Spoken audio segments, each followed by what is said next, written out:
अगर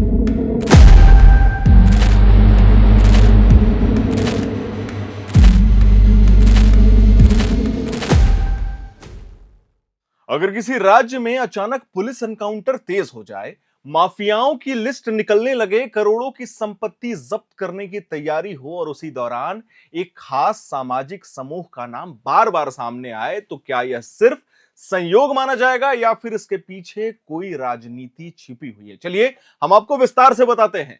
बिहार में इन दिनों ठीक यही सवाल हवा में तैर रहा है। सत्ता में नई व्यवस्थाएं आई हैं और उसके साथ ही कानून व्यवस्था का चेहरा भी बदलता दिखाई दे रहा है। इस पूरे बदलाव का चेहरा बनकर सामने आए हैं बिहार के डिप्टी सीएम और गृह मंत्री सम्राट चौधरी, जिनका एक्शन मोड इन दिनों चर्चा और सुर्खियों में बहुत ही तेज माना जा रहा है। एनकाउंटर से लेकर जमीन और बालू माफियाओं पर शिकंजे तक सरकारी आंकड़े बता रहे हैं कि पिछले 45 दिनों में बिहार में 6 एनकाउंटर हुए हैं। इन एनकाउंटर मामलों में 4 आरोपी यादव समुदाय से जुड़े बताए जा रहे हैं और यही से राजनीतिक बहस ने जन्म ले लिया है। इतना ही नहीं, हम आपको बता दें, जिन 19 जमीन और बालू माफियाओं की सूची सरकार ने सार्वजनिक की है, उनमें 9 नाम यादव समुदाय से जुड़े हुए हैं। सवाल यह नहीं है कि अपराधियों पर कार्रवाई हो रही है या नहीं हो रही है, सवाल यह है कि क्या यह कार्रवाई पूरी तरीके से निष्पक्ष है या फिर आंकड़ों के जरिए कोई और संदेश दिया जा रहा है। चलिए पूरा मामला विस्तार से समझते हैं।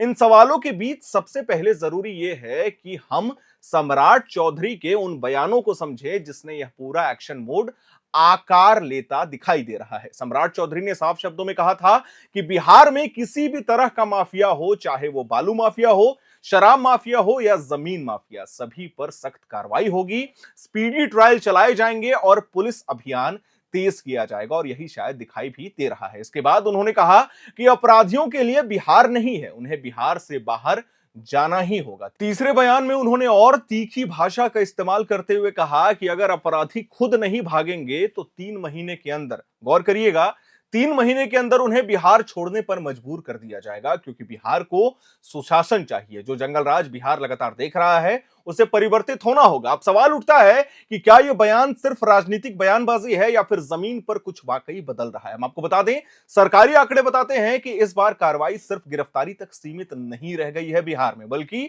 माफियाओं की आर्थिक रीढ़ तोड़ने की रणनीति अपनाई जा रही है, यानी कि फाइनेंशियल क्राइसिस। बिहार सरकार ने कुल 1419 माफियाओं की पहचान की है, जिनमें से 405 माफियाओं की संपत्ति जब्त करने के लिए कोर्ट ने प्रस्ताव भेजा जा चुका है। कोर्ट से मंजूरी मिलते ही पुलिस और प्रशासनिक एजेंसियां कार्रवाई अपना शुरू कर देंगे। हम आपको बता दें, फिलहाल 70 माफियाओं की संपत्ति जब्ती की प्रक्रिया अभी चल ही रही है।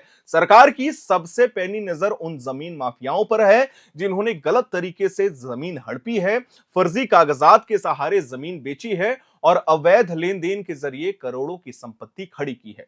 इसी सिलसिले में आर्थिक अपराध इकाई यानी कि ईओयू ने 8 बड़े जमीन माफियाओं की करीब 40 करोड़ रुपए की संपत्ति जब्त करने के लिए प्रवर्तन निर्देशालय यानी ईडी को प्रस्ताव भेजा है। इसके अलावा 11 बालू माफियाओं से 15 करोड़ की वसूली का लक्ष्य भी रखा गया है। इस तरह जमीन और बालू माफियाओं से कुल 51 करोड़ रुपए की वसूली की बात सरकार लगातार कर रही है।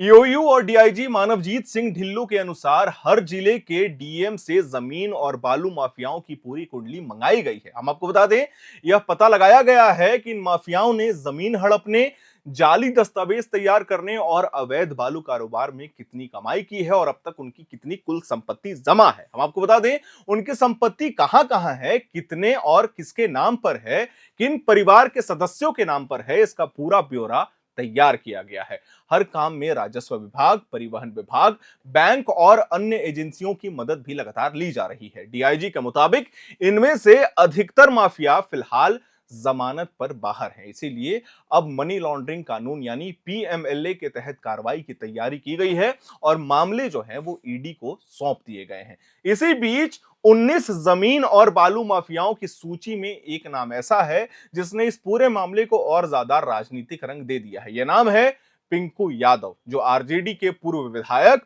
और बाहुबली नेता रीतलाल यादव के भाई बताए जाते हैं। रीतलाल यादव ने हाल ही में दानापुर सीट से आरजेडी के टिकट पर चुनाव लड़ा था। हालांकि उन्हें हार का सामना करना पड़ा था। पिंकू यादव और उनके रिश्तेदार चिंकू यादव पर रंगदारी मांगने, जान से मारने की धमकी देने और संगठित अपराध से जुड़े मामलों में चार्जशीट दाखिल की जा चुकी है और मामला पटना सिविल कोर्ट में भी अभी वर्तमान में चल रहा है। इतना ही नहीं, हम आपको बता दें, पिंकू यादव पर 22 अगस्त 2024 को पटना एम्स के चीफ सिक्योरिटी ऑफिसर प्रेमनाथ राय पर जानलेवा हमला करने का आरोप भी लगा था। अब आते हैं उस हिस्से पर जिसमें सबसे ज्यादा बहस खड़ी हो गई है और वो है पुलिस एनकाउंटर की। आपको बता दें, नई सरकार बनने के बाद अब तक कुल 6 एनकाउंटर दर्ज किए जा चुके हैं।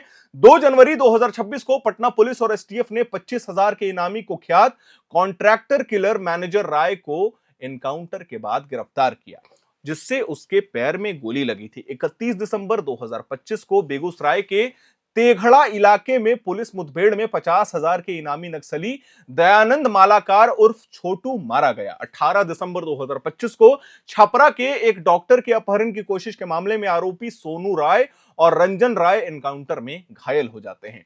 11 दिसंबर 2025 को बेंगलुरु में तैनात एक बैंक कर्मी से 10 लाख रुपए की रंगदारी मांगने वाले कुख्यात अपराधी राकेश कुमार का एनकाउंटर हुआ। 2 दिसंबर 2025 को छपरा के मांझी इलाके में शराब माफिया अजय राय का हाफ एनकाउंटर किया गया था। इससे पहले 21 नवंबर 2025 को बेगूसराय में इनामी अपराधी शिवदत्त राय पुलिस मुठभेड़ में घायल हुआ था। अब जब ये सारे आंकड़े, नाम और घटनाएं सामने आए हैं तो सवाल उठना तो स्वाभाविक है और लाजमी भी है। सरकार का दावा है कि अपराधी की कोई जाति नहीं होती और कार्रवाई सिर्फ अपराध के आधार पर ही की जाती है, चाहे वो किसी भी जाति, धर्म, संप्रदाय या पंथ का हो। वही विपक्ष का आरोप है कि आंकड़ों में बार बार एक ही जाति का नाम सामने आना सिर्फ संयोग नहीं हो सकता है। यही वजह है कि बिहार में कानून व्यवस्था का यह एक्शन मोड अब सिर्फ प्रशासनिक मुद्दा बनकर के नहीं रह गया है, बल्कि यह एक बड़ा राजनीतिक सवाल भी बन चुका है। फिलहाल इतना साफ है कि बिहार में कानून व्यवस्था अब सिर्फ कागजी घोषणाओं तक सीमित नहीं रह गई है। पुलिस प्रशासन और जांच एजेंसियां जमीन पर सक्रिय दिखाई दे रही हैं, शायद यूपी मॉडल अपनाते हुए दिखाई दे रही हैं, लेकिन यह एक्शन मोड आने वाले समय में सुशासन की मिसाल बनेगा या फिर राजनीति में नई खाई पैदा करेगा, इसका फैसला बिहार की जनता और आने वाला हालात ही करने वाले हैं। खैर, इस मामले पे यानी कि जो ये एक्शन मोड चल रहा है सम्राट चौधरी का पूरे बिहार में, आने वाले समय में इस मामले में क्या कुछ अपडेट आएगा, आप क्या सोचते हैं, आपकी क्या प्रतिक्रियाएं हैं इसको लेकर के? अगर आप बिहार से हमारी वीडियो को देख रहे हैं तो आपको क्या लगता है, ये जो एनकाउंटर्स हो रहे हैं, माफियाओं के खिलाफ जो लगातार एक्शन किए जा रहे हैं, इससे आप कितना संतुष्ट हैं और आपके आसपास के वातावरण में, आपके आसपास के इलाकों में कितना जो है एक रिलीफ मिला है आपको, ये हमें जरूर बताइएगा। उम्मीद करता हूं आपको हमारी ये जानकारी, हमारी ये वीडियो पसंद आई होगी। जैसे जैसे इस मामले पे अपडेट आता जाएगा, हम अपने चैनल के माध्यम से अपने दर्शकों को देते जाएंगे। वीडियो को लाइक करें, शेयर करें, हमारे चैनल को सब्सक्राइब करें। कैमरे के पीछे मौजूद हैं मेरे सहयोगी अभिषेक मुकुंद, मेरा नाम है हर्षित और आप देख रहे हैं एयर नाउ।